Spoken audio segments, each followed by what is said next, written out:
No, it doesn't. I thought this matched. This definitely does not match. But I'm colorblind, so it looks like it does from there to there. The Kalief Browder story is one that is quite nuts.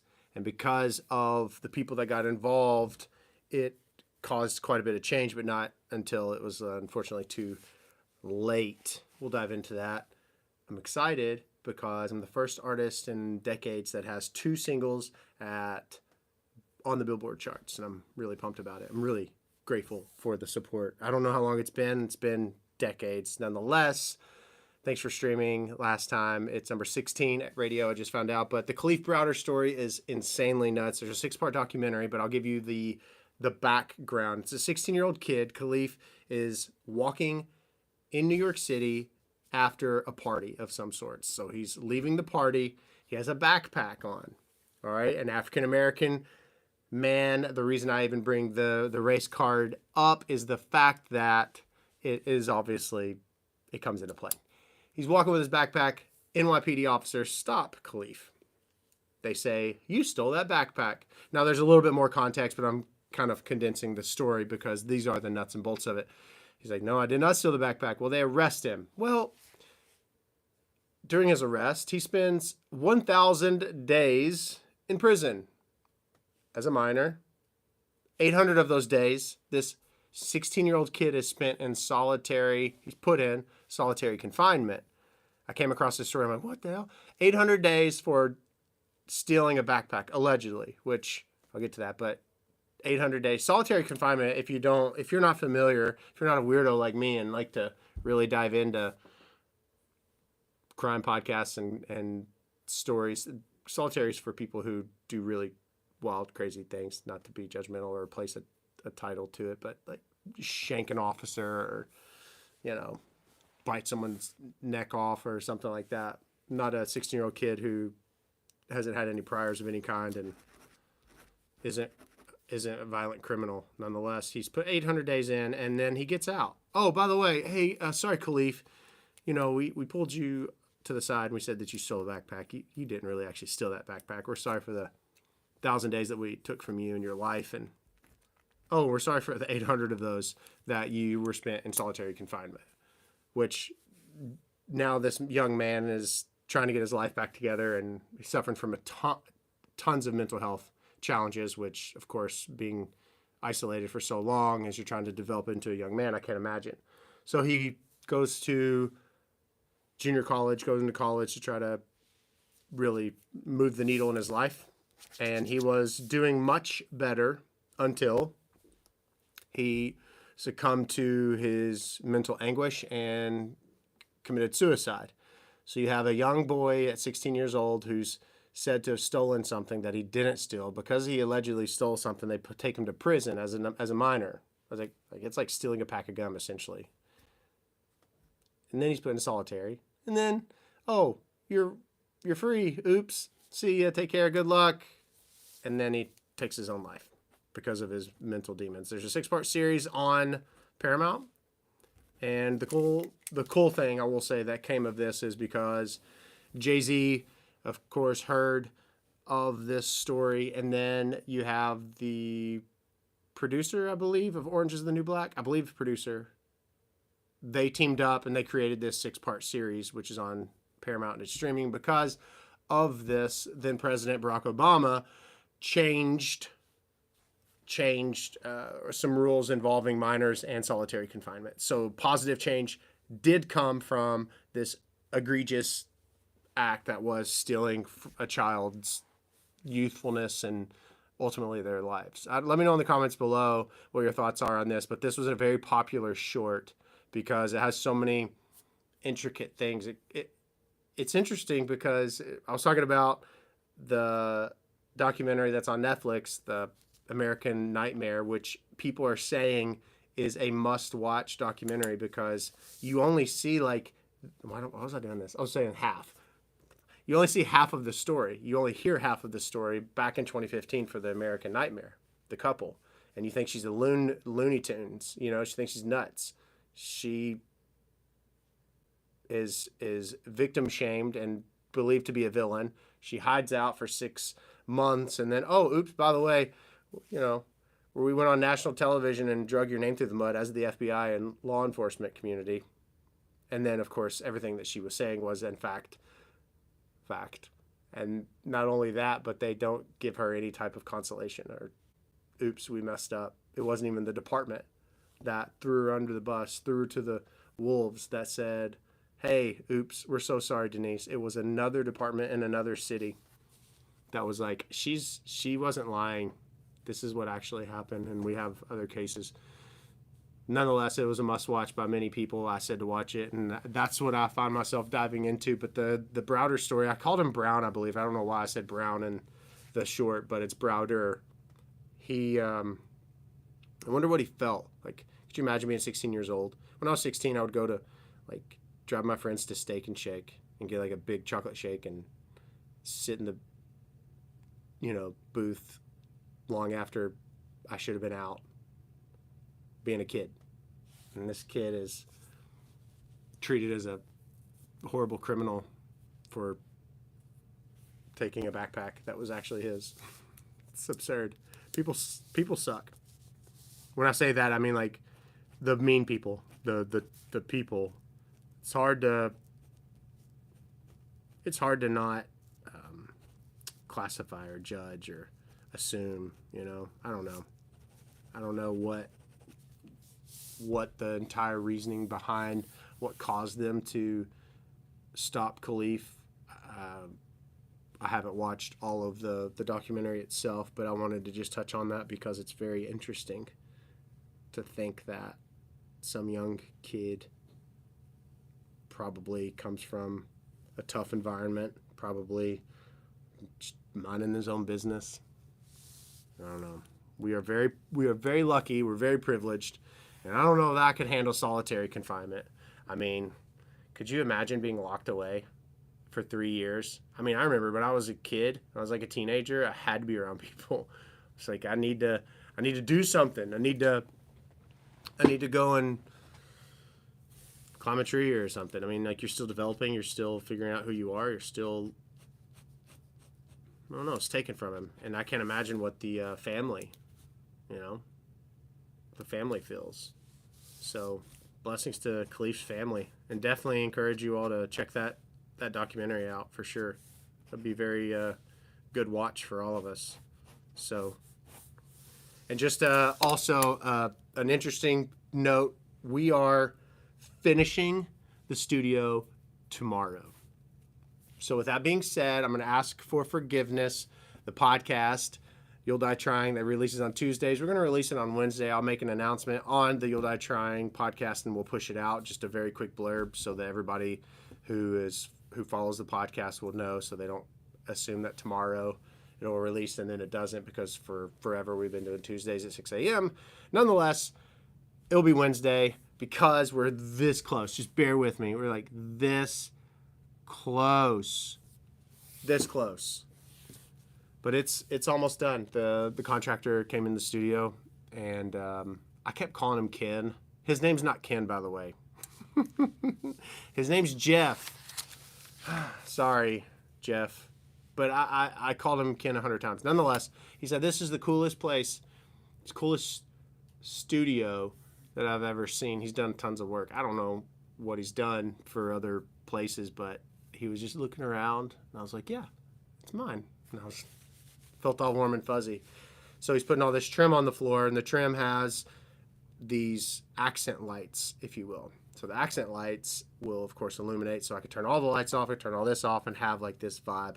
Just totally vibe out. It's amazing.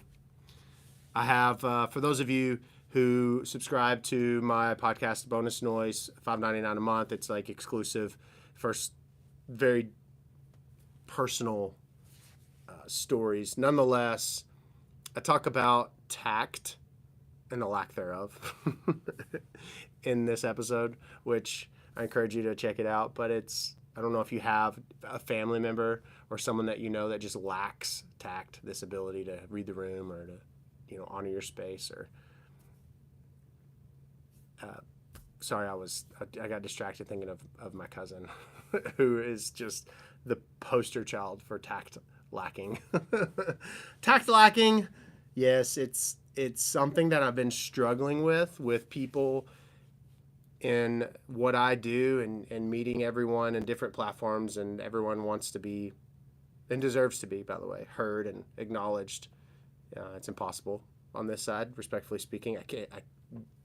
The amount of, and so what people will do, there are a few people that, hey, to get your attention, it's like, hey, look at this. Hey, look at this. Hey, look at this. Hey, look at this. And if they can't get your attention, then they're like, hey, cuss words or middle. Yeah, it's like, what?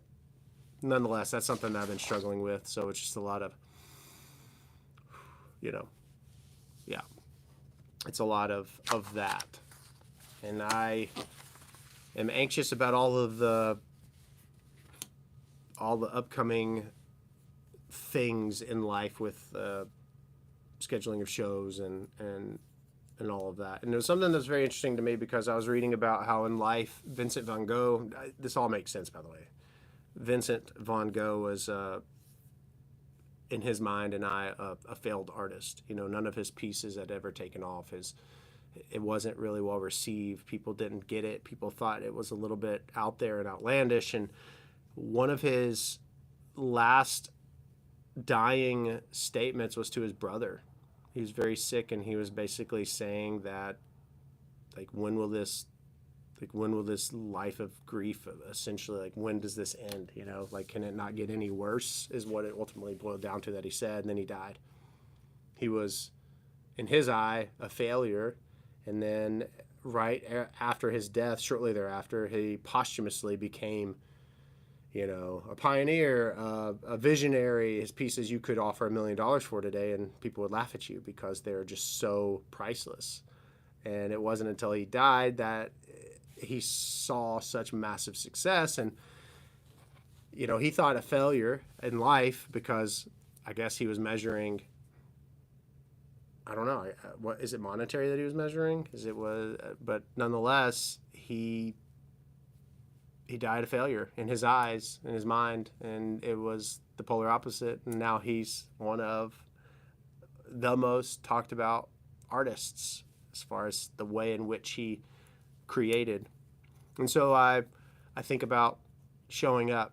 The fact that you simply show up, that's success. The fact that you do the work is success. If you love what you do, if this is what you want to be doing, then you're succeeding every single day. And it stinks that, like, the young man Kalief Browder, who had hopes and ambitions, and he had childhood just ripped from him. And there are literally so many pieces of that puzzle that are to be put together to be kind of, I'm not one to surface, like, the surface of the story. I'm like, oh, okay, So the general points that I made at the beginning were pulled over, stopped, backpack, arrested for stealing backpack, 3 years in prison, 800 of those 1,000 days, solitary confinement. All those are facts.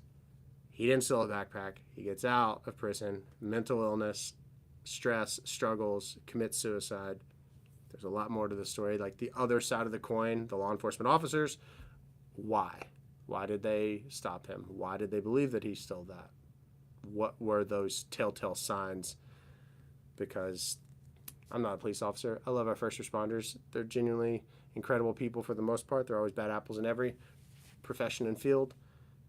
No telling what these officers in particular were exposed to, right? The ones that stopped him. Maybe there was some circumstance, situation, that's where perspective comes in. And you have a little grace for, well, I should say that lightly. Grace, someone's dead because of, but anyway, that's, makes you great. I mean, in a weird way, all of these kinds of stories make you really grateful for your simple, quiet, I don't know, it makes you like, oh, it's not so bad, because you could absolutely have it far worse than you do. I have a series going on TikTok, which I would love for you to, if you don't follow me there, Nathan Morris Music, but the people who attended their own funerals, I'll let you in on a few of them. They're so interesting. So this Let me think of one in particular. Okay, so a woman. I won't give all of it away because I love these shorts on YouTube. But this woman, well, I don't care. I'll tell you. This woman in Australia. She goes to a family member's funeral, and she leaves the funeral. She goes back to the hotel. It's out of obviously where she lives, and she is speaking to her husband on the phone. She says, I'm not feeling very well. He says, why don't you step outside and get some fresh air? She steps outside to get fresh air, and she has a weapon pointed at her and two other individuals. They abduct her. They take her. They then take her to some undisclosed location. She comes to. She's looking around. This guy's on the phone. She's tied up with a man, and the man says, kill her. And guess who it is? It's her husband's voice. She faints. The guy doesn't end up killing this woman. He feels bad. She gets let go 3 days later. Guess what's happening 3 days later? The husband is having a funeral and or memorial for his deceased wife, who walks in. People are like, what the hell's going on? Husband comes up, puts his arm on her shoulder, and is crying and saying, I'm sorry. He went to prison. He went to prison. He was trying to kill her. Nonetheless, she came, and people were flabbergasted. A lot of those stories exist, like Frederick Ward. This one's interesting. Frederick Ward he was like a 1800s Robin Hood, sort of. He would stop mail wagons. Never had a gun. Never was violent in any way. He was actually, the 6 years that he would steal and rob, and he actually was known and pinned as like one of the nicest criminals ever. And he is being chased out of town by a constable for 2 miles. The horse gets tired, starts to slow down.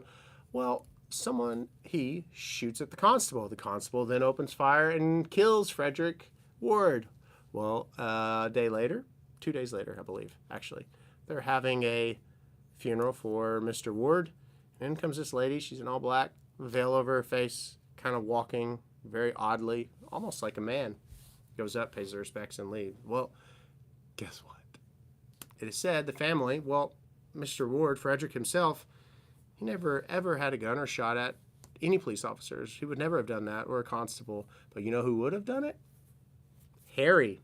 Harry Ward is Frederick Ward's uncle, who was a violent criminal, who was the man that probably shot and killed, but they looked so much alike, and they buried Harry Ward, the uncle. And guess who came for the visitation before he left the country? Frederick Ward, dressed as a woman in a dress, veil over her face. He said, peace. Never to be seen again, but they look so much alike. Is that not amazing? That's amazing. Yeah. That's why I like this rabbit hole that we find ourselves in. This is the fun stuff. Like, how witty is that?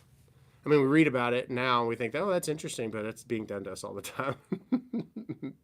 It's really, really cool. So that's the fun stuff that I find myself diving into. There was another man in 1938. Let me think of his name. I can't think of his name. He didn't have many friends, nor did he have family, but he had planned for 5 years his funeral. 5. The funeral he was to attend. Well, the day of his funeral, there were 8,000 people in attendance. They were selling hot dogs. They were selling soft drinks. Vendors were out everywhere. There was a carnival tent set up. The hearse pulls up. This is a true story.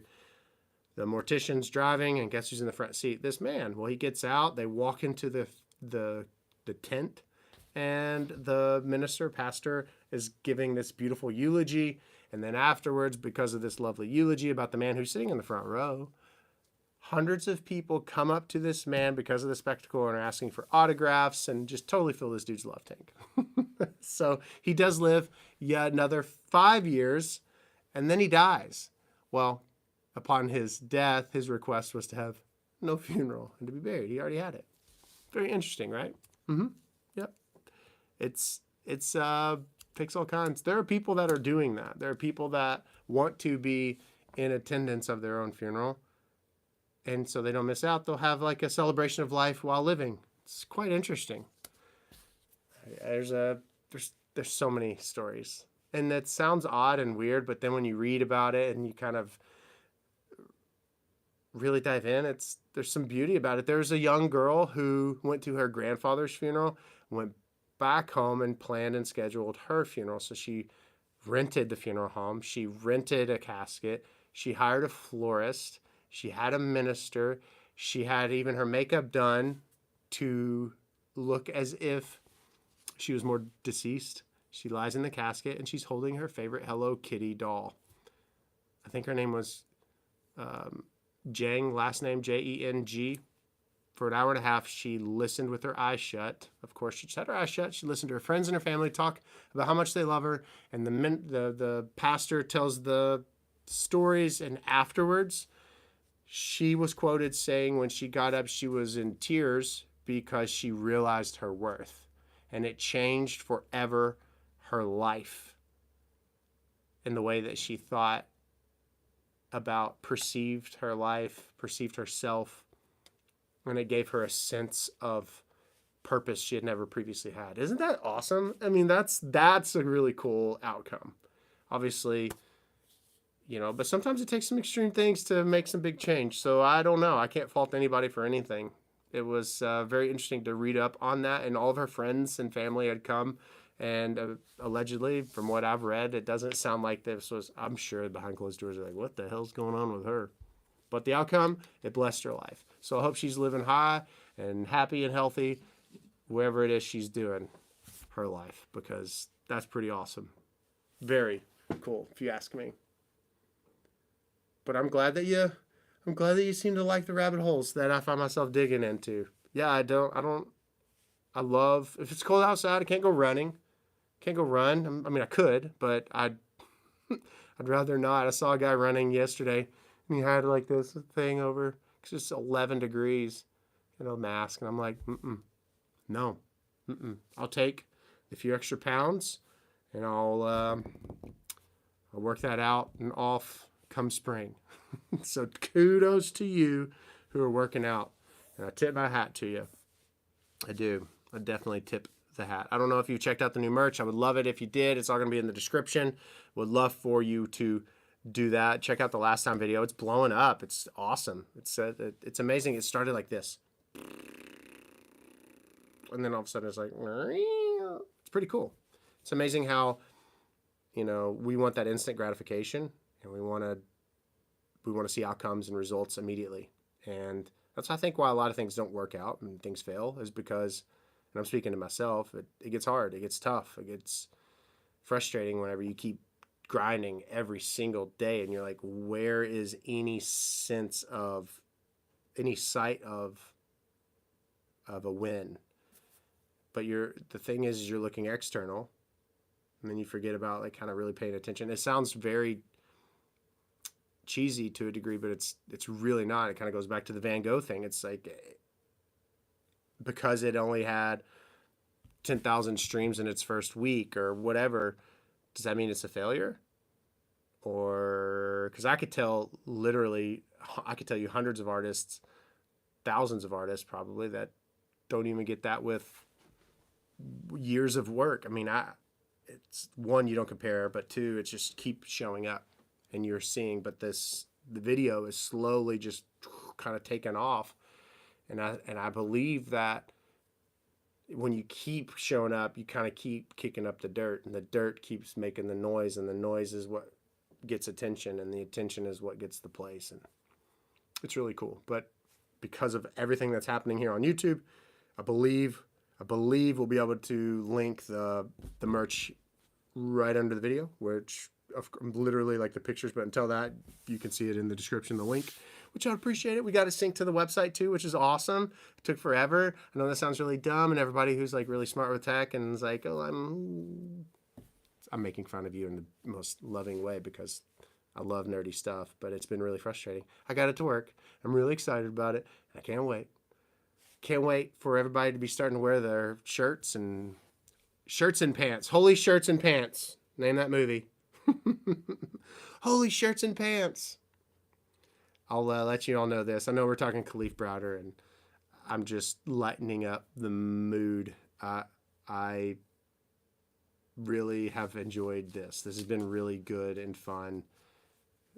Monday through Friday, Monday through Thursday, right? Monday through Friday meeting you all here, and it's been nice to be able to grow together, especially here on YouTube, because for the longest time it's been this stagnant platform. Usually someone will take off on a specific one and then they focus all their attention on that. Well, we wanted to really focus our attention on YouTube and then other platforms, giving everything, equal attention, and it's slowly starting to take off, and I appreciate the support. I really do. It's been really fun. It's been really fun because I was thinking and talking to my team, and I was like, people are, not that I care what people are thinking per se, but you're going to come here and you're like, Nathan's the musician, but he's over here talking about these really heavy Kalief Browder Story, and he's talking about White Boy Rick and all that. And it's like, well, there's the guy, Matt, forget his last name, but he's going on tour as a comedian, but he and his husband, he does boudoir photos, but he also lives on a farm, and he tours the farm and gives behind the scenes of the farm. It's like, I could do whatever I want. And that's the thing. It doesn't have to make sense to anybody else as long as it connects with other, the people that it connects with, as long as you all come here and feel a part of it. As long as I enjoy doing it, I can do whatever I want. I could paint pictures of butterflies right there. I'm not going to do that. I don't know.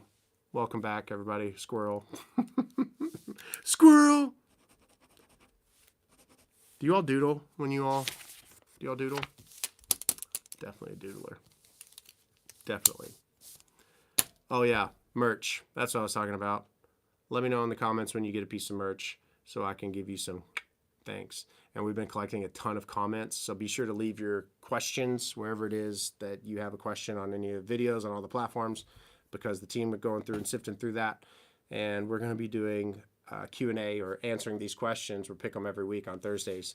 I know we said that last week, but I wasn't prepared, and I wasn't paying attention to the content calendar like I should have, because the team were prepared, and they're like, hey, no, you're not doing that on this Thursday. Nonetheless, I misspoke, but we are this coming week. So ask your questions, and we'll be sure to give you a shout out as we answer said question, if we can answer it.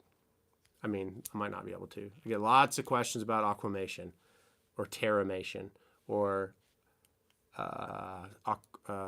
something hydrolysis, alkaline hydro. I don't know a ton about it. I tried to the best of my ability.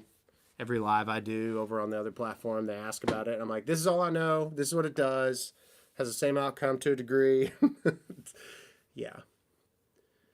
Yeah, I had a text message today, just so you all know, from one of my managers. I have a management team, and they're like, hey, you need to probably go ahead and start getting plans for a flight. And I'm like, what are we doing? And they're like, yeah, just hold tight. I'm like, what? Okay, cool story. Yeah, there's just a lot of noise. I've got a press team, PR team, if you will, because the single's doing so well. They're like reaching out to all the outlets, and they're like, hey, Nathan's doing this. So you have, like, whether it be Entrepreneur or Good Morning America or Today Show or whatever, they're trying to drum up where they'll either write a story, have me on the show, something like that, right? That's how this works. So it's been just very, very noisy, very noisy. And then we've got all these venues and colleges and universities that they're trying to schedule out and route out a tour, and it's been... Luckily, I don't have to do it all by myself anymore. That's good. Find your lane, stick in your lane. I'm good at just talking about random stuff and telling stories and singing songs. And anyway, I'm rambling. It's been a good weekend. The weekend was filled with, the kids and the basketball games, and I'm telling you, they're nail biters. They are. They beat any college or NBA. It's fun. It's like, this is all it is. Here it is in a nutshell. That's a ball getting shot at the same goal 50 times, just so you know. It's not me just like flicking a booger. And they'll finally get the rebound. And they'll go this way. They might do it a couple times. And then it's this. 26-8, and then 23-11. The kids won. They're ballers. They're the next Curry. This is how I'll full circle it. Judge not. Try to judge not. Have perspective. Slow to anger. Slow to respond. Be gentle with yourself. The world needs you. And what defines success? I think how you feel about your everyday doing and moving the needle. And I think success isn't about how many spins for me. What is your spin? I think success is the fact that I came into this studio today and I worked my ass off to move the needle. That is success. And I'm doing what I said I'd always be doing. That's success. And I'm creating something that will outlive me. Because we leave a mark, you'll be remembered for something, good or bad. So choose good now. And that's what last time's about. So why not wait to know when you're going to go, and why don't you just be good now so that you could drop dead tomorrow and someone could say, man, that Ashley, she was an incredibly kind human being. I remember this. Because they'll remember something about you. Be kind to each other. Thanks for sharing the music. Please continue to share it with your friends. Text, tweet, X, DM on Insta, do that, whatever. TikTok, viral TikTok on Sirius XM radio. We need to get them. So DM them, tweet them, Insta, not shame them. Insta share with them. I don't know. Tell them to play last time, and we'll talk to you. I'll talk to you tomorrow, right?